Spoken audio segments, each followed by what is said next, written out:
초등학교에 입학한 현이에게는 고민이 한 가지 있었어요. 바로 같은 반 친구인 우영이 때문이었답니다. 활발한 성격 덕분에 초등학교에 입학하고 친구가 많이 생긴 현이와는 다르게 1학년 2반 맨 끝자리에 앉은 우영이의 곁에는 아무도 없었어요.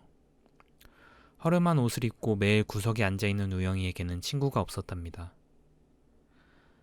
현이는 우영이가 내심 신경 쓰였어요. 예전에 현이의 아빠가 현이에게 멋진 남자들은 외로운 친구에게 같이 놀자고 말해준다고 말씀하셨기 때문이에요. 현이는 아빠 같은 멋진 남자가 되고 싶었고 외로운 우영이에게 손을 뻗어주고 싶었어요. 그러나 현이는 우영이와 쉽게 친구가 될 수 있을까 하는 마음에 망설였답니다. 사실 우영이는 옷도 더럽고 머리도 안 감는 것 같아서 냄새난다는 이유로 친구가 없었던 것이었어요.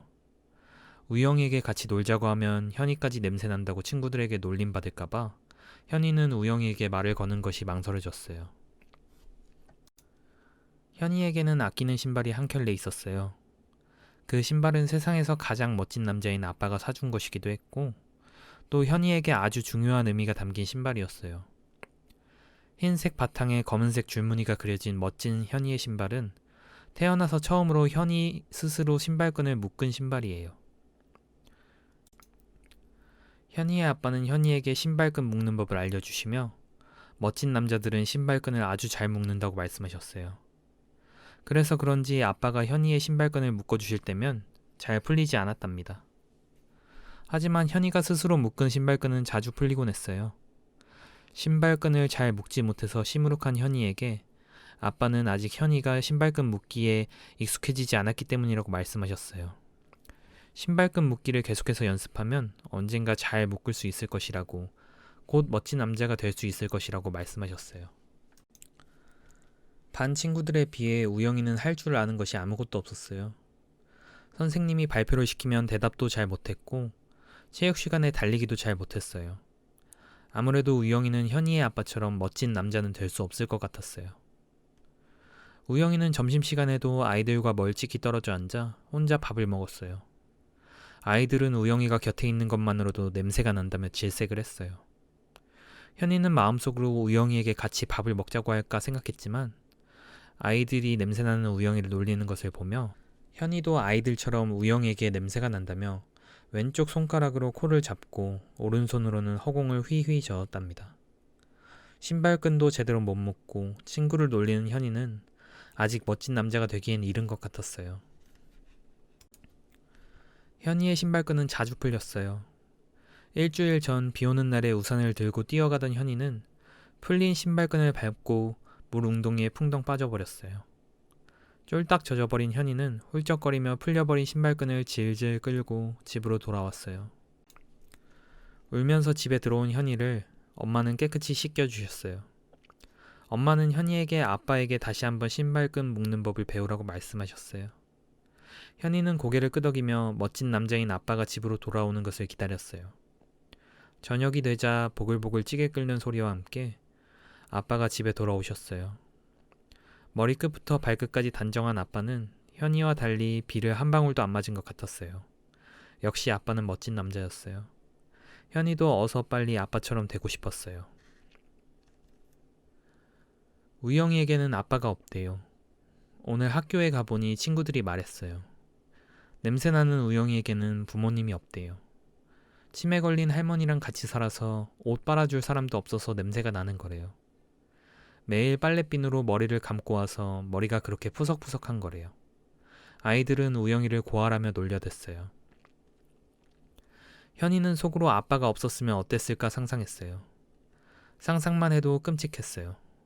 아빠가 없었으면 신발끈을 묶는 법도 배우지 못했을 거고, 그랬으면 비 오는 날 물 웅덩이에 몇 번이고 풍덩하고 빠졌을 거예요. 그랬으면 현이는 영원히 아빠처럼 멋진 남자가 될 수 없었을 것이었어요. 그런 생각들을 하다 보니 현이는 우영이가 조금은 불쌍해졌어요. 아이들이 놀리는 와중에도 우영이는 식판에 담긴 소시지를 맛있게 먹고 있었어요. 현이는 자신의 식판에서 가장 아끼는 소시지를 우영이에게 나눠주고 싶었어요. 그렇지만 현이는 아직 용기가 나지 않았답니다. 현이는 아빠에게 신발끈 묶는 법을 배우며 우영이에 대해 말했어요. 아빠는 우영이가 사실은 멋진 남자일 수도 있다고 말씀하셨어요. 현이는 멋진 남자가 공부도 잘하고 운동도 잘하는 남자라고 생각했어요. 근데 우영이는 아무것도 못하는 그저 냄새만 나는 아이였어요. 현이는 아빠에게 왜 그렇게 생각하냐고 물어봤어요. 그렇지만 아빠는 현이의 신발끈을 단단히 묶어주시며 씩 하고 웃어 보이시기만 했어요. 아빠는 그저 다시 한번 현이에게 멋진 남자는 외로운 친구에게 같이 놀자고 말해주는 사람이라고 말씀하실 뿐이었어요. 아빠 덕분에 현이의 신발끈은 단단히 메어졌어요. 당분간은 비 오는 날 물웅덩이에 풍덩하고 빠지지 않아도 될 것 같았어요. 분명 아침에 신발장에 얌전히 놔두었던 현이의 신발이 사라졌어요. 그것은 현이가 가장 아끼던 흰색 바탕에 검은색 줄무늬가 그려진 신발이었어요. 가장 의미가 있던 신발을 잃어버린 현이는 울고 싶었어요. 현이는 신발을 훔쳐간 범인을 꼭 잡고 싶었어요. 현이는 신발끈이 없는 실내화를 신고 반으로 돌아갔어요. 친구들에게 누가 신발을 훔쳐간 것 같다고 도둑을 잡아야만 한다고 말했어요. 친구들은 우영이가 현이의 신발을 훔쳐갔다고 말했어요. 어제까지만 해도 허름하고 다 달아빠진 신발을 신고 있던 냄새나는 우영이가 흰색 바탕에 검은색 줄무늬가 그려진 신발을 신고 등교를 했거든요. 현이는 지금까지 매일 옷도 안 빨아입고 급식도 며칠 굶은 것처럼 허겁지겁 먹어대던 우영이가 생각났어요. 현이는 우영이에게 소시지를 나눠주던 기억이 떠오르면서 배신감이 느껴졌어요. 현이와 친구들은 우영이를 의심하지 않을 수 없었어요. 현이는 신발끈이 없는 실내화를 질질 끌며 냄새나는 우영이에게 다가갔어요. 너가 내 신발 훔쳤지? 아빠도 없는 게 어떻게 갑자기 비싼 신발을 신고 왔냐? 현이와 친구들이 따지고 들자 우영이는 아니라며 잡아댔어요. 우영이는 그 신발을 엄마가 사준 거라고 말했어요. 친구들은 우영이에게 엄마가 없는 걸 다 알고 있다고 말했어요. 우영이는 어제 엄마가 잠깐 돌아와서 신발만 주고 다시 갔다고 소리쳤어요. 현이도 친구들도 냄새나는 우영이가 이젠 거짓말도 한다며 화를 냈어요. 현이와 친구들은 힘으로 우영이의 신발을 뺏으려고 했어요. 계속해서 잡아당기니까 우영이의 신발이 공중으로 휙 하고 떠오르더니 식판 국물 속으로 풍덩 빠졌어요. 우영이는 울기 시작했어요. 종이 울리고 곧이어 선생님이 들어오셨어요. 어젯밤 현이는 아빠에게 아빠처럼 멋진 남자가 되고 싶다고 말했어요. 아빠는 현이의 머리를 쓰다듬어 주시며 현이가 크면 분명 멋진 남자가 될 수 있다고 말씀하셨어요. 현이가 공부도 열심히 하고 친구들도 도와주고 나중에 어른이 돼서 신발끈도 잘 안 풀리게 묶을 수 있게 되면 멋진 남자가 될 것이라고 말씀하셨어요. 현이는 쉬는 시간마다 실내화 주머니에 담긴 신발을 꺼내 신발끈 묶는 연습을 했답니다. 수업 시간 종이 울리면 현이는 아끼는 신발을 실내화 주머니에 담아 사물함에 넣어 놓았어요. 사물함에 담긴 현이의 신발의 신발끈은 아직 허술하게 묶여 있었어요. 현이는 우영이에게 진심으로 사과했어요. 우영이는 지금까지의 일들이 억울해서 울기 시작했어요. 현이는 우영이에게 자신의 식판을 가져다 주며 자신의 소시지를 다 주겠다고 말했어요. 그래도 우영이는 울고 있었어요. 현이는 너무 미안해서 어쩔 줄을 몰랐어요. 현이는 매일매일 우영이에게 맛있는 반찬들을 가져다 주며 미안하다고 사과했어요. 우영이는 현이를 쳐다보지도 않았어요. 상처받은 우영이의 마음은 쉽게 열릴 것 같지 않았어요. 친구들은 우영이를 냄새난다며 계속해서 놀려댔어요. 그럴수록 우영이는 비 오는 날의 달팽이처럼 점점 책상에 달라붙어 옴짝달싹도 하지 않았어요. 현이는 아빠의 말씀을 생각하며 포기하지 않고 계속해서 사과의 마음을 전했어요. 우영이가 선생님 질문에 답을 못할 때는 대신 손을 들어 문제를 풀어주고 달리기를 못할 때는 옆에서 속도를 맞추어 같이 뛰었어요. 모두 현이가 우영이와 친구가 되기 위해 생각했던 일이지만 용기가 없어 하지 못했던 일들이었어요.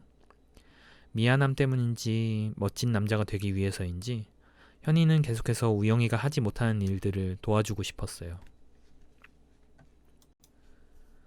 우영이는 직접적으로 현이의 사과를 받아주진 않았지만 언젠가부터 풋 하고 웃기도 하고 현이가 앞에 나가서 발표할 때 박수도 쳐주고는 했어요. 비가 오는 날이었어요. 여느 때와 같이 현이의 신발끈은 풀려 있었답니다. 단단히 묶어보려 애를 썼지만 잘 되지 않았어요. 현이는 신발장 앞에 서서 비 오는 하늘을 바라보고 있었어요. 신발끈이 풀린 채로 우산을 쓰고 집으로 가다 보면 물웅덩이에 또 풍덩하고 빠져버릴 것이 분명했어요. 그때 신발장 근처 문이 열리고 그곳에서 우영이가 나왔어요. 우영이는 우물쭈물하는 현이를 보더니 씩 웃어줬어요. 현이는 다행이라고 생각하며 정말 미안했다고 우영이에게 사과했어요. 멋진 우영이는 괜찮다며 사과를 받아주었답니다. 우영이는 현이의 풀린 신발끈을 보며 묶어줄까? 하고 물어봤어요. 현이가 망설이고 있는데 우영이가 금세 현이의 신발끈을 예쁘게 묶어주었어요. 현이가 신발끈 묶는 법을 어디서 배웠느냐고 멋진 우영이에게 물어보자 우영이는 혼자서 배웠다고 말했어요. 현이는 멋진 우영이에게 지금까지 미안했다고 앞으로 친하게 지내자고 사과를 했어요. 멋진 우영이는 현이의 손을 멋지게 잡아주었어요. 비 오는 날 집까지 뛰어노는데도 현이의 신발끈은 풀리지 않고 튼튼했어요. 현이의 아빠가 묶어준 것처럼 정말 튼튼했답니다. 현이는 아빠의 말대로 우영이가 멋진 남자일지도 모른다고 생각했어요.